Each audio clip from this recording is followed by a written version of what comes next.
Everyone loves receiving gifts, and with Baldur's Gate 3 plus my channel about to turn 1 year old, I can think of no better way to celebrate than with a birthday-themed challenge run, using only gifts given to me. This means no stealing, no trading, and most importantly, no looting. To make it more interesting and add a personal touch, I've also called back 4 characters from my previous challenge runs to bring together a truly cursed party, made up of a house cat, a pacifist, a guy who only rolls ones, and a man who can only use throw. To find out if together they can overcome their individual weaknesses and manage to beat Baldur's Gate 3 using only gifts and rewards. Exiting their holding pods to begin this journey, our cursed crew immediately discarded everything in their inventory but their 0-stat clothes, speedran the Nautiloid, and woke up on the beach with their feline friend. While approaching the sigil on the stone, I'll clarify the rules a bit further. The only items I can use in this run must be given to me via a cutscene, a dialogue option, or a quest reward. For example, Gale was nice enough to give us his hand, the first gifted item of the run. Because throwing builds require ammunition, our 2 HP house cat is initially the strongest ally of the group. Even menial tasks like freeing Lizelle from her cage took more creativity than usual. And before entering the Druid's Grove, my pacifist hero did pacifist things, letting Zevlor do all the fighting while I sat on the sidelines to collect the glory. Once inside, I began accepting any presents these poor refugees had to offer. A rusty battle axe from Gwex, gruel from the camp cook, and wyvern poison from a local doctor. As if there wasn't enough difficulty from the character restrictions, it was here that I realized that long resting is a luxury I may never afford, as being given food in Faerun is exceedingly rare. To conserve my limited resources, I dialogued around the rest of the act, collecting many more gifts from what I'd like to imagine are adoring fans. The most notable charity I'd received was Lump's Warhorn, which can easily carry a future encounter. When it came time to choose sides in Act 1's main conflict, it didn't require much thought, as the tieflings provide a lot of free stuff to you throughout the game, and the goblins, well,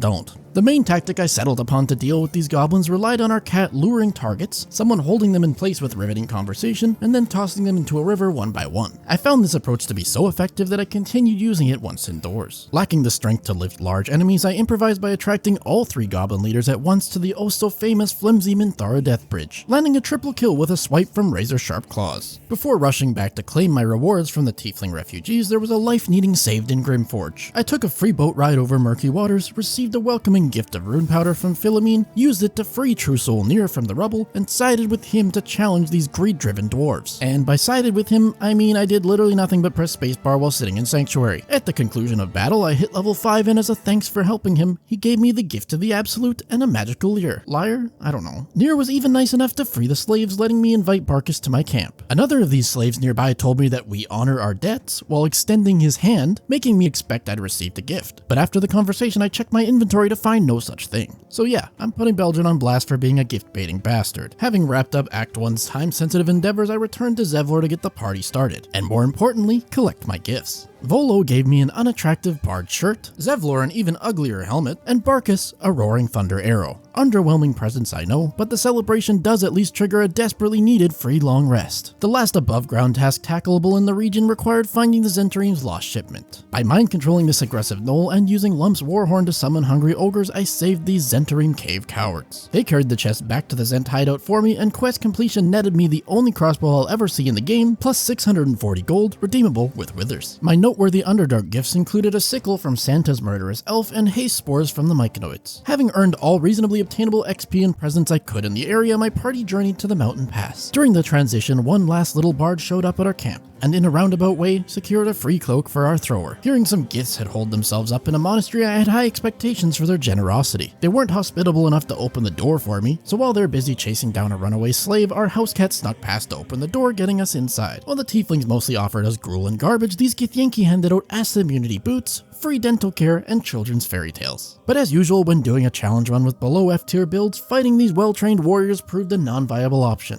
So underleveled, I invised past the zombies on the road to complete the act while still level 5. To recap things thus far, I thought I'd show off the neatest inventory in the history of Baldur's Gate 3, which, shocker, is mostly trash. Should come as no surprise that stingy goblins and homeless refugees can't offer much in the way of charity. The goblin greeting us upon entry to the Shadow-Cursed lands recommended we take a torch. She didn't actually give me one though, so I needed to rely on the light spell to illuminate the near useless weapons I'd received earlier. As always, the first goal of Act 2 is to obtain a moon lantern. I knew you could use dialogue to force the Drider to drop the moon lantern, but I learned doing it this way only places it on the ground, not directly into my inventory. I decided that's not really an option, loaded to an earlier save, and after a bit of research found only Isabel has the power to gift someone a moon lantern. But for her to get it, I'd first need to betray our friendly neighborhood spider freak. To give myself the best chance in our planned ambush, his entourage would need to be dealt with. I extinguished the goblin's torches using the Create Water counter spell and then lured them into the Shadow Curse with minor illusions, weakening them to the point that my pathetic party could take them down. Afterwards, using the lyre that Nier had given me earlier, I summoned the Drider and asked it to lead us to Moonrise Towers. Once reaching the ambush zone, however, I betrayed that abomination, taking the Harper's side. Together, we overwhelmed this lone Drider, and just as I'd hoped, because the Harpers don't fully trust us yet, they took the Moon Lantern for themselves. I headed straight to Last Light Inn hoping to receive it, but discovered they won't give it to me until after I defend Isabel, a task that my 5th level party just isn't yet up to. Coming here wasn't entirely worthless though, because the Quartermaster donated me some much needed camp supplies. Although things hadn't gone fully as planned, reaching Moonrise Towers Moon Lanternless is far from impossible. I put on my Githyanki jumping boots, hastily leapt my way through the shadows, and waypointed the group back together. Once inside, I was close to leveling up, and a couple of Meow Chasm tosses later, I'd hit level 6. A turning point for the run. I spoke with Withers to rework my Thrower's class to a fighter, allowing me to pick up the Ability Score Improvement and Tavern Brawler feats. Together these bonuses stack, bringing me to 20 strength, which is just enough to lift up and throw full-sized enemies. As I still had no retrievable throwing weapons, I felt no need to change a working strategy and continued chucking bodies for instant kills. The one bump in the road I'd ran into during my Moonrise Massacre was some targets are too heavy to be thrown. I solved this by casting reduced size on them so none could escape my shot put prowess. Clearing the tower plus a few non-life-threatening encounters nearby got my party to level 7, and after an uneventful jailbreak I felt confident our crew could aid in Isabel's defense. With the help of prison escapees, after a mere 34 minutes of combat, we managed to protect Isabel. She handed over the Moon Lantern, I released the fairy trapped within, received her blessing, and unlocked unrestricted access to the rest of the act. First stop was the bar for some free brews, next a hospital for a medical lesson, then straight down into the Gauntlet of Shar. While completing Shar's trials would prove no concern for even cursed adventurers like ourselves, looting the gems is completely out of the question. Instead, I went with the old reliable trick of flying down to the end of the gauntlet and knocking down the final door. This opens up the Night Song's prison where our cat companion had to claw down our thrower, as by my rules, he can't jump. The only sensible option left was to throw his lifeless corpse along the space rocks, until face to back with Balthazar. I popped Belthy with a polymorph, Cleric Spell revived my miniature quarterback, and chucked that sheep like it was Super Bowl Sunday. With the Night Song set free, she rewarded us with a spear, and it was time to link up with Jahir's Harpers to pick up where we'd left off in Moonrise. Atop the tower, the Night Song's presence ensured phase 1 of the battle is a complete joke.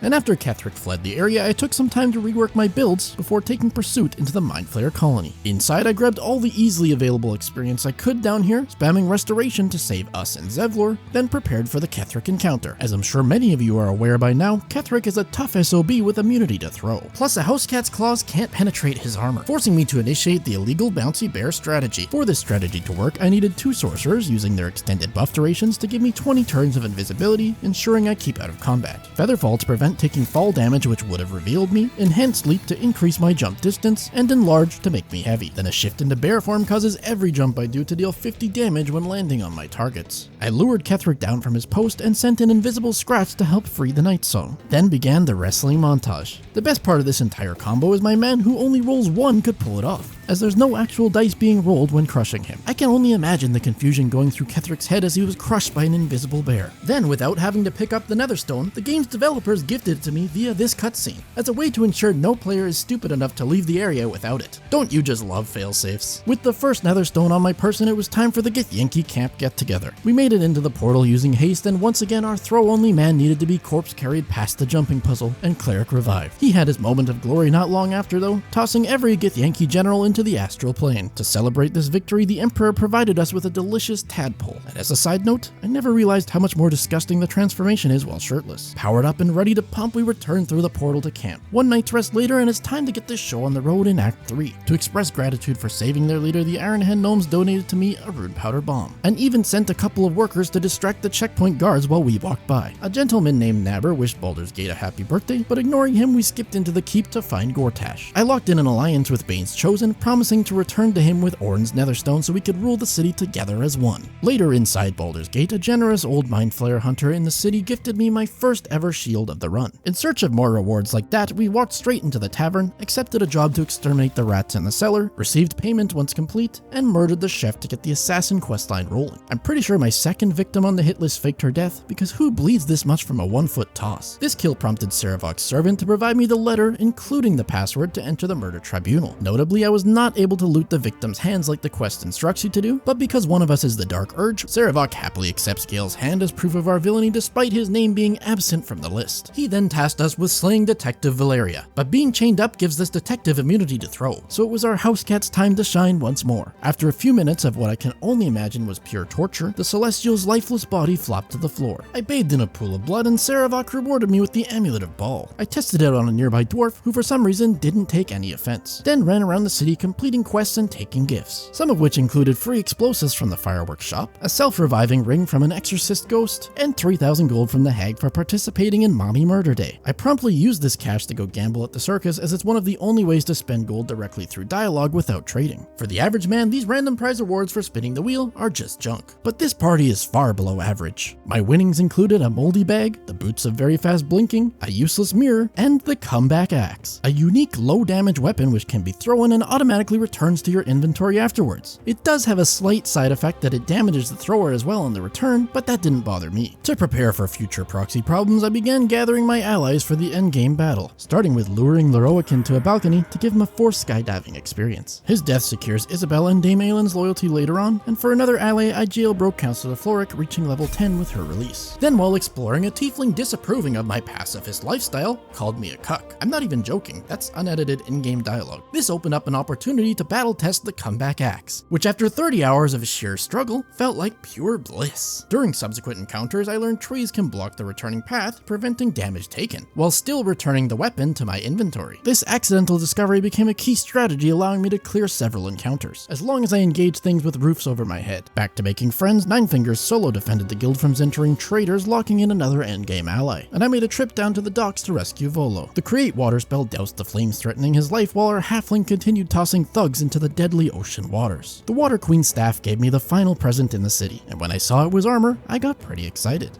Until seeing it equipped on my character. Even I'm not that desperate. With the city's gift-giving generosity entirely exhausted, I traversed the path to Baal's temple. Our butler unlocking the door leveled us to 11 just in time for the confrontation with the incestual spawn of Baal, Orin. Probably not the epic showdown that the Murder Lord expected though, since she's the one main story boss which can be handled by, you guessed it, Chasm. I dealt with her guards using the same method, and as Dark Urge accepting Baal's gift triggers the Netherstone cutscene without looting Orin, granting us both the Netherstone and Orin's returning daggers as rewards. I returned to Gortash with the news of Orin's demise, and he instructed us to meet him at the Morphic Pool. Before attending Gortash's pool party, I grinded out a bunch more experience, running entirely out of spell slots, still unable to long rest because not one person had given us food in Act 3. At least throw not requiring spell slots made the game playable, and it wasn't the biggest issue in the world as there's a free one given to you before the final battle. Surviving the Morphic Pool's Brain Cat ambush unlocked our 12th level, almost like I calculated it. Then when approaching the Brain together with Gortash, it promoted the man who can only roll ones to be the face of my party. This put my chances of dominating the Brain to 0, and even reloading could not fix it. I accepted it as a canon event, failed the rolls, and the Emperor pulled us out of danger. I then handed over the Netherstones to our Mindflayer friend, who mindflayed as mindflayers do, and together we returned to the upper city. I looked upon the faces of my many allies I recruited along the way, knowing they will serve only as cannon fodder, giving them false hope with a riveting speech to rally the troops. My Dwegar's overpowered perma-invis Rachel opened a free path to the brainy boss, where I took a final inventory of the many presents I'd received up until now to come up with my strategy. Once satisfied with the battle plan, the party ascended its spinal cord-like appendage to challenge the Elder Brain. I placed the haste spores I'd received from the Myconoids back in Act 1 on the floor so our cat could pop them open for the party, then called in Zevlor as the first wave of the distraction force. Invisibility concealed our team, allowing those of us with high initiative to sneak up the left side of the battlefield. Since the unluckiest man in the world can only roll a 1, he has no initiative, so he set Sanctuary until his turn, then continued calling in allies to act as bait. Dame Aylin made her way as far as possible away from the crown to attract enemies back to her, and after a few turns we'd reached the end of the gauntlet. I threw a couple of the Mind Flayers here, knocking them prone to prevent their counter-spilling capabilities. This let me set up my Globe of Invulnerability to protect us while the Emperor channeled the Netherstones into the crown. Our distraction squad did their job, giving their lives to buy us enough time to open up a portal into the Brain, beginning phase 2 of the fight. Divine Intervention restored my 6th level spell slot for a second global invulnerability, while the house cat broke open our only remaining haste spores grenade to hotbox our bubble. Haste on a level 12 fighter allows him 6 throws per turn using his throwing weapons, as long as I click in the pixel perfect spot to not lose them. Additionally, the Emperor telekinesis any explosives we've been given throughout our journeys for some extra firepower. When I felt confident the brain was on its last legs, our house cat jumped into the fray, detonating the rune powder bomb and finishing off the elder brain in a blaze of nuclear glory. Confirming a house cat, a pacifist, the unluckiest man in the world, and an old man in his undies who can only use throw can beat Baldur's Gate 3 while using only gifted items. God, that's a mouthful. If you've enjoyed this 1-year anniversary special, leave a like to let me know. Big thanks to all you folks out there who have stuck with me throughout my YouTube journey thus far, and I hope to be back very soon with more Baldur's Gate 3 content. In the meantime, check out this other playthrough where I was restricted to using each in-game action only once. As always, thanks for watching, Proxy out.